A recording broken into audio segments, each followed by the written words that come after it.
video, pupunta na naman tayo sa tinatawag nilang Dampa. Kung nakita nyo yung pinakaunang video, ganon kalalaki ang pupuntahan nating crabs. Kahit na paulit-ulit kong i-vlog yon, okay lang kasi masarap naman talaga at sulit ang presyo. Kaya nga sinasuggest ko sa inyo kung may mga balikbayan kayo o mga kakilala kayong mahilig sa mga seafood, plus mga fresh na isda gaya netong pampano, i-go nyo na sila dito sa may Dampa, sa may farmers market. Pabalik nga kami dito dahil nakita ko ang vlog ni Miss Alex Gonzaga. Ito naman sa kabilang side ang mga karne, if ever na gusto nyo rin ng ibang putahe. Ano yung sa Dampa, punta kayo dito. Maraming fresh na seafood. Ano ito?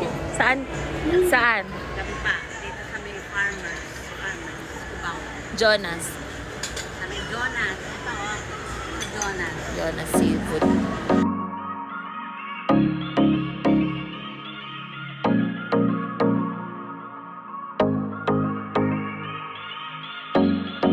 Meanwhile, Dahil meron nga kaming dalang steak, siyempre habang nag-aantay ay pinaghati-hatian na namin. Pinainit lang namin and then isinerve na sa amin. Ito na nga yung mga pinaluto namin. May pampano, shrimp, Krabi. Luto ng pampano ay kinamatisan. Then, meron kaming steam na shrimp. Pero tignan nyo naman kung gaano kaalige ang mga Krabi natin. Kung magagawi kayo dito, hanapin nyo yung conchings na bilihan ng mga Krabi. O sabihin nyo yung mga maalige para bibigyan nila kayo ng ganito kalalaki at kadaming alige na Krabi. Iban sa steam shrimp, meron din kaming butter garlic na shrimp. Another set of Krabi. Kita nyo yan? Grabe sa alige. As in, alige na lang yung nakikita ko dito sa Krabi na to, wala na yung white. So, meron pa kaming inaantay dyan, yon ang calamares. O, nagpa-calamares muna tayo ngayon at hindi muna tayo nag-adobo dahil malalaki naman ang napili nating mga pusit. O, dumating na nga yung inaantay naming calamares, eto na sila lahat at kompleto na.